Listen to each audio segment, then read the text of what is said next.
યોગીરાજ અવધૂત શ્રી સંતરામ મહારાજની આ સમાધિ સ્થાનમાં દર વર્ષે પોષ મહિનાની પૂનમે જે માતા પિતાના બાળક બોલતા ના હોય એ બાળકો બોલતા થાય એ નિમિત્તે અહીંયા મન્નત કેક રાખવા આવે છે અને બોર ઉછાળે છે.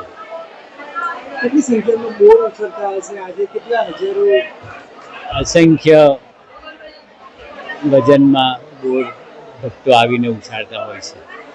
ક્યાં ક્યાંથી આજે ભક્તો આવતા હોય?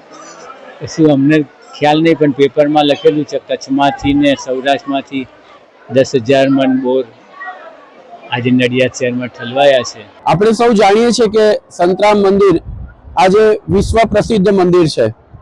સંતરામ મહારાજ જે અહીંયા બિરાજતા હતા તેઓએ 196 વર્ષ પહેલા અહીંયા સમાધિ લીધી હતી.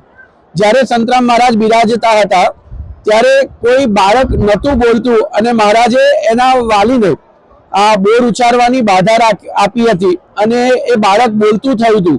ત્યારથી આજ દિન સુધી આટલા વર્ષોથી પોષ મહિનાની પૂનમે અહીંયા જેનું પણ બાળક ન બોલતું હોય એવા ભારતમાંથી અનેક લોકો આવે છે અને બાળક બોલતું થાય એની બાધા રાખે છે અને બાળક બોલતું થઈ જાય એટલે અહીંયા બોર ઉચ્ચારતા હોય છે.